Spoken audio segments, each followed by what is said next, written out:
Je suis chrétien non pratiquant. C'est ce que plusieurs personnes qui disent avoir reçu le Seigneur Jésus-Christ disent souvent. Et cela doit susciter une grande interrogation chez nous les enfants de Dieu, chez nous qui avons reçu le Seigneur comme notre Seigneur et notre Sauveur. Nous qui méditons la parole de Dieu et qui avons pour objectif de pratiquer sa parole, de marcher dans les pas de Christ.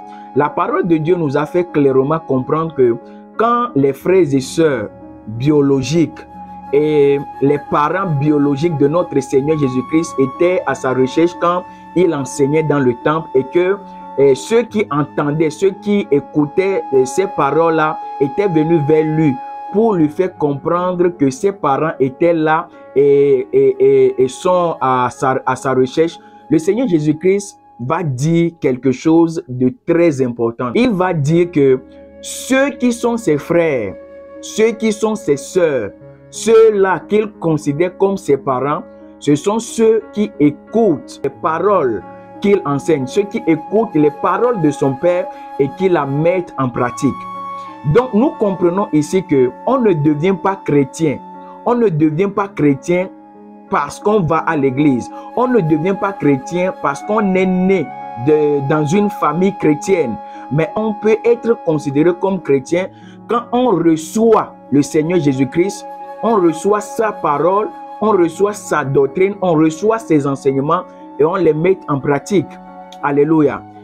Nous étions en train de lire la parole de Dieu la dernière fois dans le livre de 1 Corinthiens et plus précisément dans le chapitre 15, les premiers versets.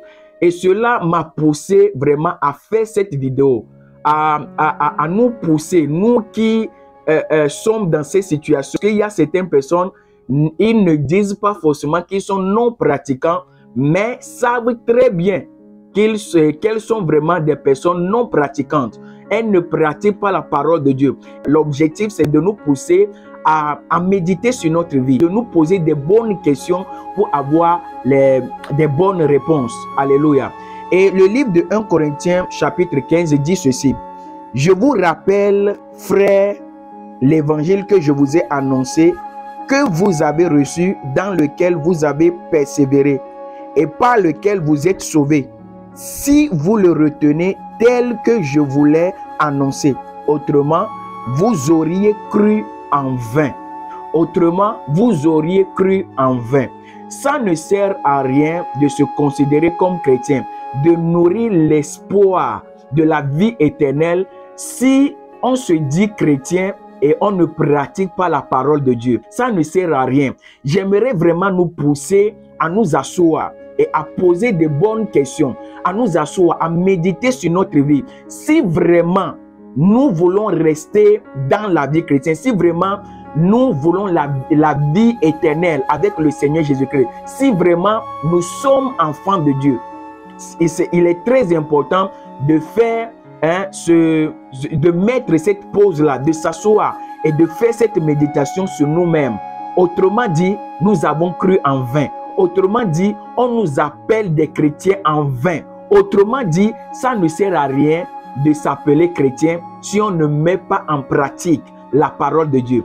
Que le Seigneur vous bénisse. Je suis votre serviteur Jacques de Jésus et c'était juste pour nous pousser à la méditation, à nous poser des bonnes questions pour avoir des vraies réponses. Que le Seigneur vous bénisse. Shalom.